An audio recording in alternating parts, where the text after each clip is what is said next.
Muramutse maze iminsi mvuga video ku bintu biteye ubwoba novuga negative uno munsi nzanye inkuru nziza si inkuru nziza cyane ariko maze iminsi mvugana n'abantu cyane cyane abantu b'ugwaruka baba jeune biwacu cyane muri famille ukumva ko hariho ibibazo nibaza abajene kwisi basangiye muri iyi minsi. Ikibazo ca mbere nuko biga bakabura akazi. Ico nibaza ko ikibazo kikunze kuba no kwisi hose aho usanga chômage canke unemployment yaduze. Muri Afrika kenshi iri hejuru y'ibindi bihugu, mu bihugu byinshi aba ari 5% gutyo. Hanyuma ikindi kibazo ahubwo n'abaronsa akazi ugasanga akazi ntigakwiye, ntigahagije, umushahara ntuhagije kugira ngo bashobore kwisuganya mu vyangombwa bakeneye. Ico gihe rero harimo ibintu mu Congereza bita ngo think outside of the box, no kuvuga kurondera izindi nzira zitari zijya tumenyereye, kuko inzira izwi kuva na kera na rindi kuri bantu badukuriye wariga ugaheza primaire mu Burundi ugakora konkuru, mu bindi bihugu ntazo bakora, mu bihugu vyabongeza nta makonkuru abakora, hanyuma ukaja muri secondaire uyirangije ubiye baja kuri secondaire technique nka za ETS na za itabu na za ETM na za ETMM n'izindi muzi. Hari n'abandi baja kuri kaminuza mugabo bahejeje nico kimwe na za efi zo mu bwarimu zavuye mu za normale n'ibindi, bahejeje baca bajana dossier bakajana muri ministere y'ivyo bigiye bakabarondera akazi, kandi benshi barakaronka. Amaze kukaronka ari umusore akamara imisi yubaka inzu, akamara imyaka ingaheze akarongora, agatunga famille, umugore n'umwana n'umugabo bagakora bakatunga famille. Iyo formule nkunze kwita orthodoxe ubundi ntikikora. Nanje inshika hano hari umugenzi nari mfise ndamubwira nti twebwe kubera tuje dutevye, ushize mu gihugu ufite imyaka 30 ariko tangura kubusa, abandi nabo batanguye ku myaka 18 canke 22 bahejeje kaminuza. Nta kuntu wo baratrapa, bisaba ko ukoresha iyindi, udakoresha formule ya kera. Donc formule no kwita orthodoxe ko itagikora, hakenewe formule unorthodoxe. Pour être pratique rero, je ndo umuntu amfe pratique keshi usanga turiko turagira ibintu idea ivyo kwidiariza. Pratiquement nibaza ko bitoroshe kubera iki ibisaba amafaranga yo gutangwa. Nico kibazo kenyamukuru abantu bafite, bisaba amafaranga utanguza. Ubye ugatanguza akantu ko ku ruhande, dufate nk'akankuru curuzwa, nibaza ko benshi bamwese mvyo murabizi, benshi barabikora. Canke ukayafata niba wowe ukumva ko hari biraka muri Kenya ukaja gukorayo, canke ukaja waja muri za Afrika y'Epfo, Afrika du Sud-Est, South Africa, naho urashobora kuronka akazi ukora uramutse ucitseyo kaguha umutahe mutoyi, ibintu nk'ivyo. Iburaya ho hazimvye gusumvyaho. Rero ndiko ndamera nk'urondeza je iyo umuntu ampaye ikibazo ingorane cyangwa ndayifise yiwanje, ikintu nihuta kurona no kuraba ko hoba hariho solution ndiko ntamenye kubera ntakoze ubushakashatsi ntarondeje. Ndiko ndarondera rero nabona ibi bintu bitangwa na YouTube ndazi kwikora nk'abantu b'Abanyamerika kubera n'abantu benshi bakunda kugura ibintu. YouTube irariha amafaranga iyo ufise abantu benshi bakukurikirana kandi bari mu bihugu biri mu mafaranga, na cyane cyane nk'Abanyamerika. Ariko nk'abantu bari Burundi je sinibaza yuko ishobora kubatunga. Ariko maze iminsi numviriza uyu mugabo umenga yitwa ngo ni homme de changement, Agaciro Media. Ndugije gato so uyu muri ko muraraba ntacyo nk'impamvu ndamuvuga ko, ariko chaîne ndiko ndavuga ni iyi Agaciro Media. Reka ndayishire muri centre kugira izina riboneke neza. Okay, Agaciro Media bongaje ku centre. Okay, Agaciro Media. Okay, Agaciro Media yitwa ngo ni homme de changement, sindamuzi izina ryiwe ry'ukuri. Mugabo uyu ari mu Burundi, afise YouTube channel, afise 62k subscribers, aba abone 3,200 62,000 video. Nashaka kuvuga ni iyi uyo agaca mediation nashatse kuvuga ko nubwo ari we yakoresheje interview nagomba kuba kuri uyu musore yakoresheje interview n'umusore nja gukoresha terme umusore cyangwa umwana kubera nibaza ko angana hafi n'abana navyaye ni muto cyane ariko mvise ibintu yakoze niyo yavuye wotangara gose reka rero ndamugarukane muri centre kugira ngo abari we twumviriza kenshi na kenshi agiye iyo urumviriza umuntu uri kumuraba umumva neza gusumbya yumva ijwi rivuga reka tumumvirize nkuje ndabona akazuba kakugiyemo umushasi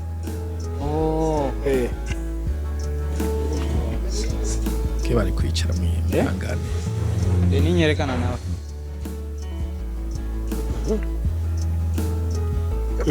tubandanirize wari kuratubwira ko wavukiye induta umbandaniriza aho nyene canke dusubireho oya baneza okay urumva yavukiye induta ku batahazi naje ntaho nzi mugabo narahumvise uko induta ndahazi bo ni kambi canke inkambi imwe y'impunzi yahungiyemo abantu nibaza ko yoba bayishizeho mu myaka y'igihumbi magana cyenda amajana kane canke na gatatu na kane bishindadaye harimo abantu bahahungiye nibaza b'abarundi sinzi ko induta aho harimo hasho ko harimo nk'abanyarwanda ariko benshi naza ko barabarundi ikambi y'induta narumva bayivuga umva uwo mwana yavukiye mu nkambi y'impunzi kuko kenshi na kenshi hari igihe iyo ndavye ibi bintu usanga biriko birakorwa n'abantu bari bafite amafaranga base bakabaha amafaranga yo gutanguza abavyeyi bakaha amafaranga gutanguza ico gihe uwo muntu ntivyoroshe kumugiranyaho cyo tuma iyo ndiko ndarondera umuntu w'akarorero ndondera umuntu novuga yatanguriye kubusa A0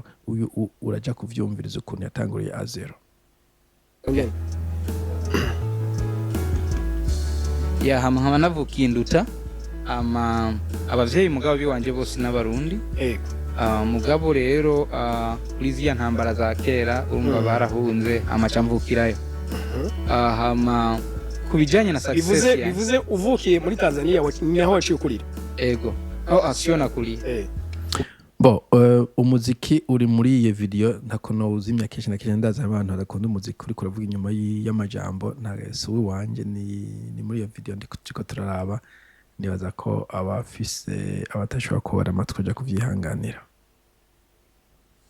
kugera nko ku myaka 5 tuvuga ine twarashoboye kuba twogaruka mu Burundi hama ndiga ngira natanga ishure ndi nko mfise imyaka 5 canke ntabyo nibuka muga mu gihe cyo nibuka mfise imyaka 13 niho nahevye ishure 13 12 nari cyane niho nahevye ishure niho nene wahavusuye kubandanya ntivyakunze muga naragerageje mu bihugu bibiri kubandanya bira sinabandanije Congereza cyose turatwumva Genizi ya gatandatu amashuri 6 bo nico nashaka kuvuga nico cyambere umuntu yofata note uyu mwana yize amashuri 6 kenshi na kenshi mu Burundi kuri ingingo tugeze urana ko nabiga secondaire usanga bitoroshe n'abaza kaminuza usanga bitoroshe ariko kumva ko umuntu hagiye umwaka wa 6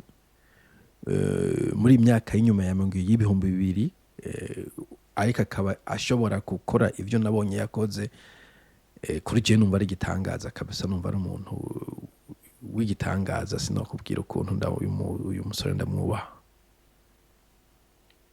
yo mu Burundi muri Kenya nariza amashuri 2 mu wa 6 uwindwi ya n'umunani kubera twari mu gukora ikibazo ca leta kubera primaire ho hirera mu 8 aya tugiye kuyikora hasigaye iminsi 3 cyane toro ndabishule ya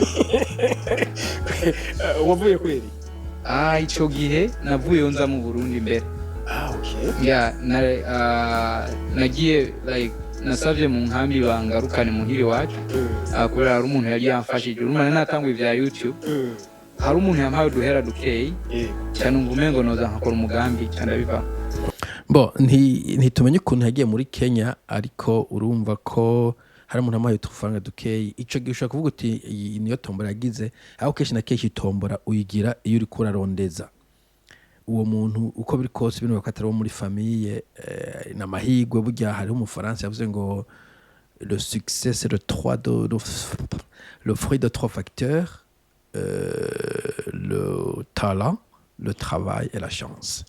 Donc, ushobora kuba ufite talent nk'umwana ashobora kuba afite talent yo kuvuga yo kwiga indimi byihutirwa yavuga icyongereza n'igiswahili, hanyuma akaca ashyiramo ivyo bikorwa vyiwe. Uraja kuvuga ukuntu yagiye gukora muri Tanzania kurima, hanyuma chance naho nyine uzohora umuntu akugiriye imbabazi akagutera nk'ijana ukaba uraryifashishije. Okay. Yeah. Okay. Jewe ahubwo ni ryambere numvise umuvuzi kirundi uko ku bantu bahora babona kuri YouTube kandi ku batayizi ni chaîne yitwa Go with J. Yeah, Go with J. Go with John. John or Ja. Uko nitwa Jean Claude. Canke John Cloud. Wachugira rero iyo akari kajambo urudome J gusa. Yeah, J iyo niyo Ja canke John. Yeah, uko nitwa Jean Claude canke John Cloud. Mu bihugu byinshi nka Kenya nkunze kuba ndi urumva banyita John. Okay. Jewe nkikuraba nukuri ibyo kwibwira ko wari mu Burundi ivyo ntibyarimo. Mugabo ariko narabonye ama video menshi cyane uri mu Burundi, agenda kubona mu gihugu hagati, agenda kubona gahe Bujumbura, agenda abona hehe. Arabona ni kamimi ndumva umuntu ushaka kumenya. Ahandi ntabwo kuza ndabona tembera ku izano hatandukanye. Yeah, ashaka umbira ugo rugendo. Okay, uko bishika nukuntu bishobora kugenda. Yeah. By the way, okay, umuziki uragabanutse, ni vyiza. Ikindi agiye kuvuga ibihugu yagiyemwo, reka twumvirize ibihugu yagenze.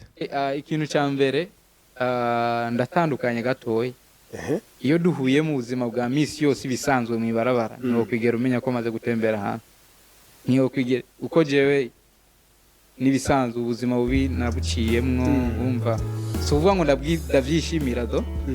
Mugabo ndavyishimira rimwe na rimwe uko byanyuguruye mu mutwe, biranyereka inzira urumva. Kuko igihe papa wanje yapfuye niho natanguye gusohoka igihugu. Nukuvuga ko ntari navukiye mu gihugu mwana cyane nsubira gutangura gusohoka. Kandi ngiye kurondera ukuntu byagenze. Inkuru ndagucira mu ncamake gatoyi kwanza ku nkuru yiwanje, amaje ndakubwira ukuntu biza havura nkurira na Nyandege mama wanje. So ico gihe narasohotse igihugu ngenda muri Tanzania, nagiye saba nyine akazi ko kurima ibintu nk'ivyo nyene bisanzwe. Ico gihe ufite imyaka ingahe? 12 13 ko natorotse ya gatandatu ico gihe. Ico gihe ugenda ugiye gusaba akazi ko kurima? Yeah, nari umwana mutoyi cyane. Yeah. Ndiga bambe ndaronka ubuzi bwo kurima nyene uko hiyo ndalima mu nyuma birashika ndaja Uganda nja Kenya. So ico gihe rero ndi muri Kenya niho mu nyuma Okay, tugejeje aho nyene je nibaza ko histoire inyenterese iraho. Umwana avukiye mu buhungiro mu nkambi y'Induta, barahungutse afite nk'imyaka 5-6, aragiye kwiga ashize mu gatandatu se arapfuye. Biciye bisabwa ko munyuma aravuga ko yagiye kugira ngo ayabe ko yoshobora gufasha famille kuvyumvikana ko yari imfura. Bica bisaba ko aja kurima. Imagine imyaka 6, sinzi ko mwebwe muka mufite imyaka 12 murangije wa gatandatu, ukaja gusaba akazi kurima pana umubanyi muri Tanzania. Ego nivyo ashobora kuba hafi yo kumupaka muri za Makamba, ariko kuja bukamuragarazi ukagenda mu giha ugasaba ahantu kurima, izuba rihari, inzoka zihari, umwana w'imyaka 13 urumva ko ari ikintu giteye ubwoba ahantu yavuye. Rero ntiwe ndarondeza none washoboye kuva uja mu Buganda gute, muri Kenya gute. Ico conyene cerekana ko umwana yavukiye ahantu akenye, aburase, atangura gutera ikiraka cy'ukurima mu giha. Abantu mwabaye Tanzania ngira mu kimurazi ico ndiko ndavuga kuri mubaha abantu baba ku mupaka w'Tanzania Tanzania bahita bafite amatongo manini. Kenshi na kenshi abari mu ishamba ugenda ukarima ugaca uryamayo iruhande y'inkende, ukaza ujya imyumbati yaho ukazovayo ari uko uhejeje kurima ikiraka. Bo nico nashaka kuvuga n'uyu muhungu rero. Umuhungu rero afise umenga yaragarutse ngaha mu kiganiro iki kiganiro yavuzemwo sinzi ko muri kumubona iki nikindi reka dubicavugana nawe ushobora kuronka mu majambo make maybe utakironkeye iwanje utokirose canke jewe ntakironkeye iwawe ntokirose uko muri make wewe uri umuntu wo mu gihugu keshi ngaha yego je sindiwo keshi ngaha jewe kandi nk'ubu urabona nk'ubu kwa mfano uje kumbaza ati ni gute noshobora gushika Zambia bitangoye cyane ndashobora kuguha umuco urumva ni gute nshobora gushikana passport yanje muri Namibia ndashobora kuguhanura kubera ndamaze kujayo kandi maze kubigeza kandi nibihugu byinshi maze kujyamo keshi na keshi beshi baranatinya gutembera bibaza yuko atamahera bavire yo gutembera kandi ugasanga yafise mugabi kamugora kugenda icyo nashaka kuri iki ni ikintu cyo kubaza ko nakibonye iyo ni vyiza ukaraba umuntu ariko arakora ikintu nk'uyu ukamubaza ati wabigenjeje gute watanguye heje birashoboka ejo bundi hari umusore nariko ndakoca ko yokora ibintu nk'ibi ndamuha contact ko yo contact undi mugabo yitwa Ngenzi nawe nyine agakora ibintu nk'ibi wewe baza abantu ubaza umuntu ari kwikora watanguye gute inzitizi wahuye nazo nizi umutahe bisaba nangahe gutyo ubu information burya tuvuga muri iyi minsi ngo tungo ni age de information age na hantu information ikomeye cyane vyiza kubaza ni vyiza nk'uko wavuze ko umwegereye ashobora kuguha inkuru zuko yabigenjeje nico nashaka kuvuga ariko nciye nirukana cyane ko Jesse nkunze ko sinja kurandira kuri video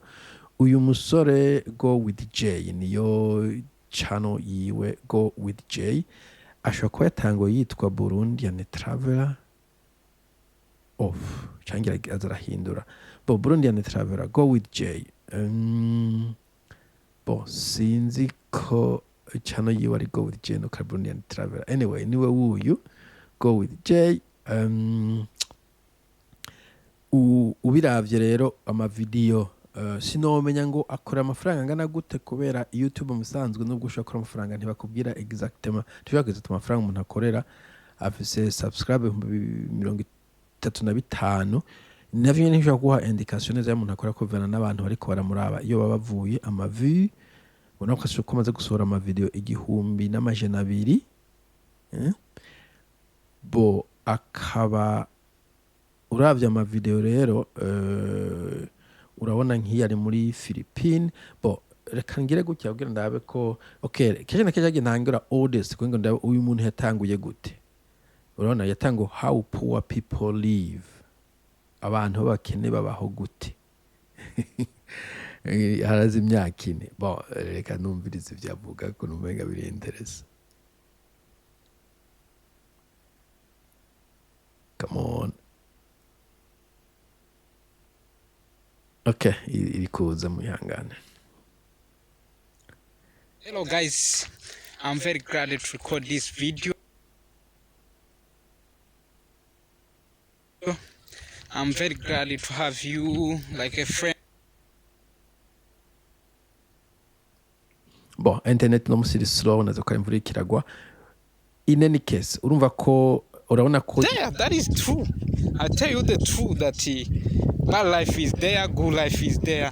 So I'm here to show you the truth about the poverty of all of ariko byumvikana ko yatanguriye ahantu so that you can understand about life.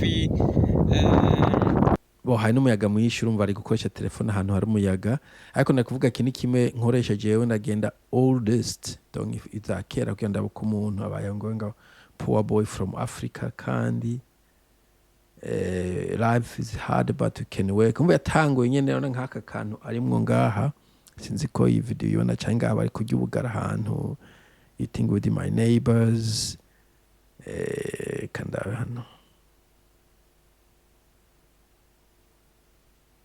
Hello guys, it's Genie Crowd again. Please subscribe on my YouTube channel, comment and share. Yeah, as I told you, I wanted to tell you more about the life of the village, how people live. What is life of villages? Yeah.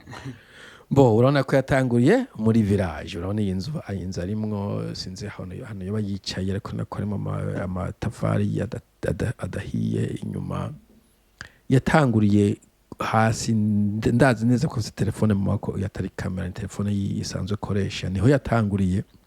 No kuvuga nta kintu kinini yoba yatanguriye ko, nubwo bavuze ngo umuntu yamuhaye iryo jana, sinzi icyo yarikore, sinzi ko ryangana, ntiyari menshi, ariko nako yatanguriye hasi kabisa. Bon, sindi kure kugira ngo nukumusuzugura, no kwiko kuzugura, ndakwankuraje. Twebwe aho twakuriye hari munsi yaha mu bisanzwe, bo ndabona ko afite ibati, twe twakuriye mu nzu y'ivyatsi. Bon, rero ngarutse gato kuri ku ma video yiwe, ubu kugira ndakwereke mu bisanzwe uko yateye aje imbere. Umva twatanguriye kuri oldest, reka turabe popular, yarose abanywanyi benshi. Bon, iyo nimwe ndayihoza, ariko nankiyi ari muri Bali, Indonesia. Bo Kakuma refugee camp, umva ashobora kuba yarabaye no mu nkambi y'Ikakuma muri Ghana midnight. Umva ko yagiye muri Ghana, Bujumbura city, Somalia or Kenya. Alright, Bujumbura dararara. Okay, Jakarta, Indonesia, Indian girls. Umva ashobora kuba yagiye no mu Hindi. Okay, bon, ikindi dusuye inyuma gatoya tukaraba the latest. Ubu turiko turavuga ari mu gihugu ca Philippines, ni igihugu usanzwe zinatemberemo cyane. Abantu bo muri Philippines n'abantu bafise binezereza cyane, usanga bari sharp baba bariko banezerewe. Iyo ugiyeyo abantu benshi baragukurikira, iyo ukavuga igihugu cabo neza. Hano bari kubaza umugabo umwe nyambari mu American citizen, urabona ngo African eating Filipino street food. Donc icyo nshaka kuvuga, uyu musore ngejeje ngaha yatanguriye hasi, mugabo agize ahantu ashobora gufata indege yakaja mu bihugu vya Malaysia, vya Indonesia. Yavuze ko yagiye no mu gihugu ca Singapore kirazimvye cyane, igihugu kizimvye cyane. Urumva, iyi niyo inzira imwe nabonye umuntu ashobora kugira, nkuko navuze harimo amahirwe, ntugira ngo umuntu wese atanguje YouTube cyane ngo azokora amafaranga. Mugabo kubera bidasaba umutahe munini, ufite agatelefone gafise kamera, ushobora gutangura, hanyuma ushobora kuronka ahantu hari ama-unité ugashira kuri internet, ugize imana abantu bakazoraba, bidakunze ukavuga uti naye nagerageje. Ico ni kimwe. Ariko hari abandi nabonye na cyane bo muri Africa de l'Ouest, za Ghana, za Nigeria n'ahandi, bo bajya muri China. Ntaragera kuri China, muri Chine, ikintu mbona gikuru gifasha abantu nuko bavuga icongereza. Uko kimeze kose mugaka bashaka kuvuga icongereza utari gusoma urukaratasi, nubwo wumvise ukuntu yatanguye nayo ntajya kuvuga neza, mugaka uratera kimenya. Bo muri Chine rero ndagwa nk'uyu hano n'umurundi nabonyemo, sinzi ukuntu yashitseyo. Kenshi na kenshi je ndabona umuntu ari kuri YouTube, sinzi ukuntu amenye ko ari umurundi, sinzi uko namenye ko ari umurundi, ariko umenga yarabwiye abantu ko ari umurundi. Bo ubiravye nawe, ndatora video imwe kumbure yoroheje.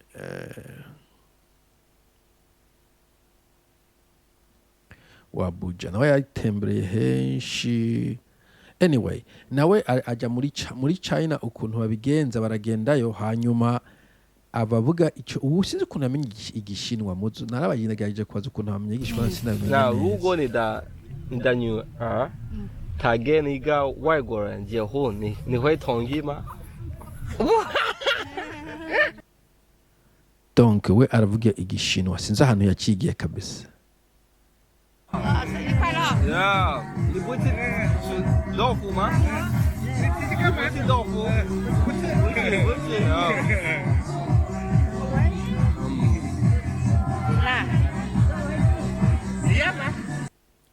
Donc iyo uvuga igishinwa rero, naba abashinwa basaza bakibaraza kuraba uyu muntu umwe baravuga igishinwa, ibi bifise n'ibiki, yayi wacigiye he, uva mu gihugu kihe, Afrika mu giki, inyama gute, ibikoko. Hanyuma hakaba n'abandi bantu bari hanze bashaka kubiraba, bumva nta mwanya benshi bafite umwanya uhagije wo kuraba ibintu novuga bitafite akamaro kanini mugabo kuri bo ni nk'inyigisho no kwinezereza ugasanga bariko barabiraba. Iyi turufu rero nasanze ifata ku muntu avuga icongereza. Umuntu avuga icongereza nagenda aratembera urabona ko nyine abantu baryoherwa kumubona. Umuntu w'umwirabura avuga igishinwa.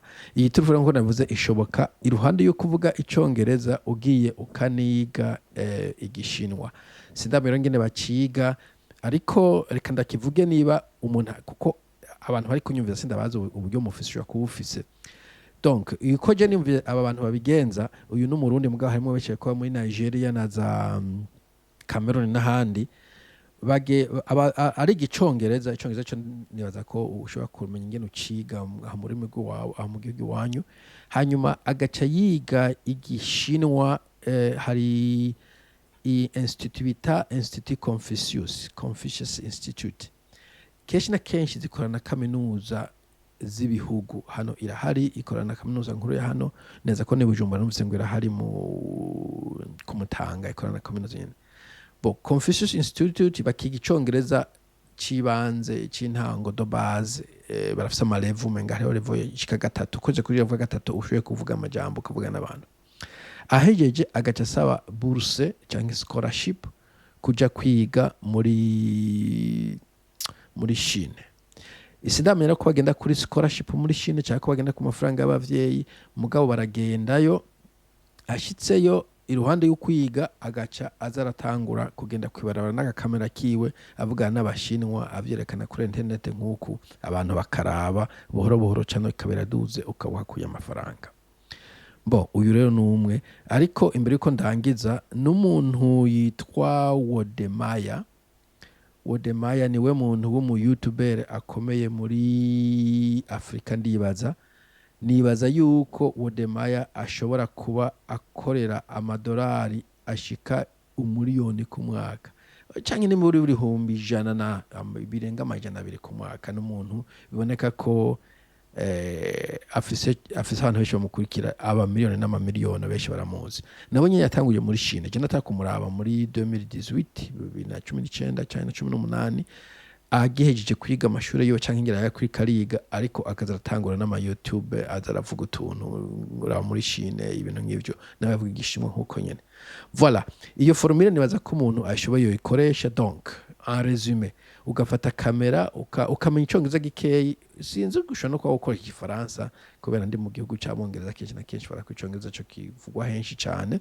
Hanyuma ugatangura ujya mu sore twabonye yatanguye muri village yiwiwe gahoro agenda muri Kenya gahoro atangura gutembera.